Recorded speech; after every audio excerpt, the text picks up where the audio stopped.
Ka. Kamusta? How are you? I'm good naman po, mabuti. Ayan. So, wow, it has almost been 1 year na rin, Kat, no? Since we sat down with you. Naalala mo pa ba yung experience mo nung nanalo ka? Siguro po, kung babalikan ko yun, sobrang overwhelmed pa rin po talaga ako. And, yung mga nangyari doon, Oo. Naalala mo pa yung mga kung sino yung mga nakatapat mo during the grand finals? yes po, sila Ate Sam, Kuya Jovi, Ayan. si Kuya Sultan, then si Francis, yun. Yun po, kalimutan ko na. Pero okay lang yan. You got into series of performances. Ano ba yung, nag-perform ka na doon sa mga other, di ba, events? Yes Particularly, po. saan ka mga nag-perform? Sa La Union po, May Labor 1 Day. lang, yes. Then, madami pa po sa At di ba yung mga gig pa po. hotels, Yeah, gigs, di ba? yes. Yun. So yung nung nag-perform ka na dahil nanalo ka na nga nung after nun, how does it feel? Ano po, nakakatuwa po kasi may mga narating na mga gigs, upcoming gigs, and hindi ko po ina-expect kasi minsan po, sumasabay po yun sa mga school activities ko. And syempre, napapagsabay ko naman po, kaya ko naman pong pagsabayin. And yun. Kasi saka lalo na ngayon, no? Kasi before, you still been joining contest pa. Pero this time kasi, you've been invited as a singer. Yes. No? So as a KWC Philippines Grand Champion. And then syempre, nandyan pa yung the new channel TNC, di ba, kay Miss Apple. But ngayon, Kat, syempre, it has been like you're given the most ample time of preparation this year. Di ba? Lalo na nung nalaman mo na ikaw ay padadala na. This time, it's no longer in Southeast Asia. It's not even in Asia alone. This is going to be in US, in Vegas. How does it feel?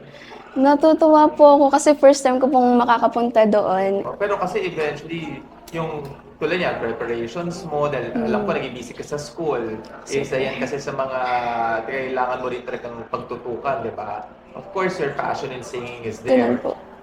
So ito naman, Kap, kasi syempre yung mga 1 year kumbaga, marami ka ng mga performances, yung mga piece mo kasi last year talagang ang galing, parang yun na yung parang kabisado mo na.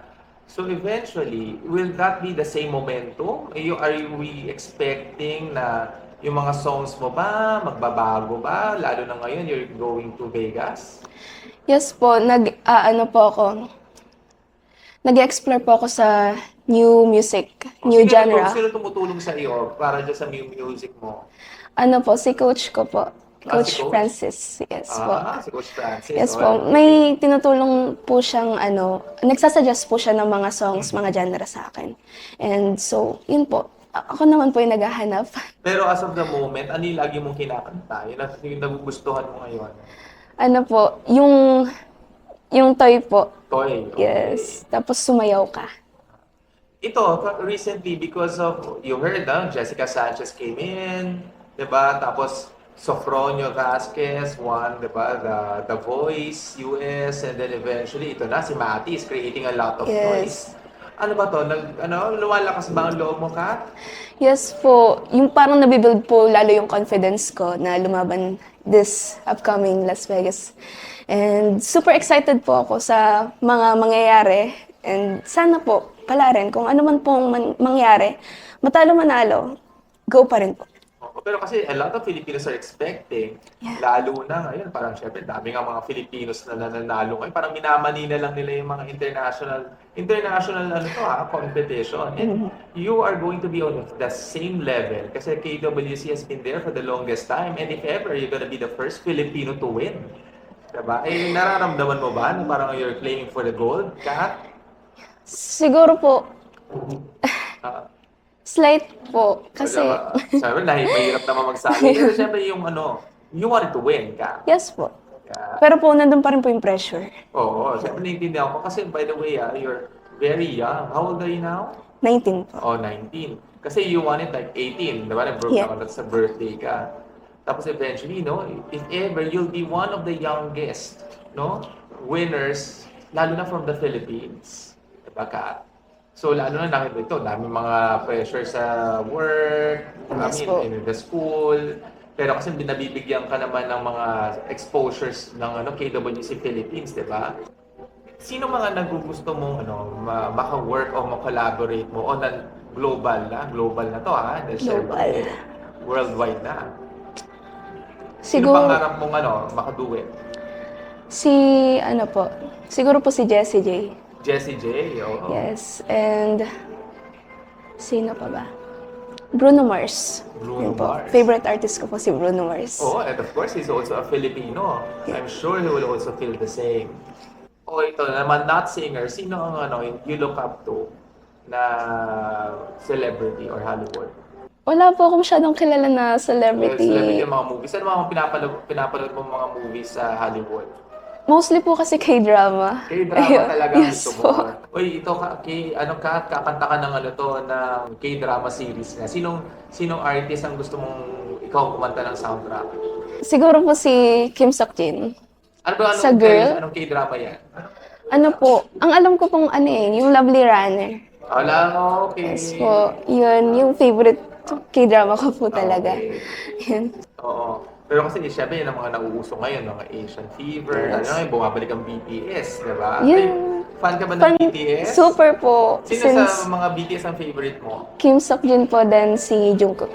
Jungkook. Okay, parating ang BTS dito by next year sa Yes Philippines. po, 2027. Di ba?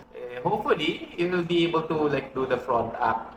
Pero ngayon ito, Kat, in this case, lalo na music, balik tayo. If ever that you are going to kasi lalo ngayon, the Philippines is not really in a good condition right now, no? You're aware of what's happening? Yes po. Ayan. If there would be a song, anong gusto mong i-dedicate? Ano po, yung Mahal Kong Pilipinas. And would you know, can you give us a sample? Lang few stanzas of that song? Mahal kong Pilipinas, mahal mo ba ako? Malapit nang mabutas ang tsinelas, pero mahirap pa rin tayo. Walang makain, walang terahan, ang hirap humanap ng pagkakitaan. Bakit ganito? Bakit? Oh, mahal kong Pilipinas, mahal mo ba ako? Malapit nang mabutas ang tsinelas, pero mahirap pa rin tayo. Walang makain, walang tirahan, ng hirap humanap ng pagkakitaan. Bakit ganito? Wow, lalim. And you realize the meaning of that song. Nararamdaman mo na. Yes po. Oo. And I know how does it feel. Do you see yourself na lalo na kasi ngayon magpe-perform ka, if ever ba, will you be willing to perform abroad? Kasi syempre pag naging international level ka na yan. Yes po. Sila na yan eh. Oo, sila na yan. And at saka syempre, diba, strike while the iron is hot, diba? How's the experience and what can you say about KWC Philippines? Can you tell them ano mo naging experience mo lalo na dito sa KWC Philippines? Yung pag-audition ko po kasi doon sa KWC, hindi ko po ina-expect yun. Kasi since, ayoko pong mag-audition nun kasi galing po kaming tawag ng tanghalan. Nag-audition po ako din, nasa Robinson's Galleria po nun, grand finals na. Tumawag po yung tawag ng tanghalan na pumunta na daw po ako dun sa TNT kasi isushoot na daw po yung Episode mo? Yes po. Nireject ko po.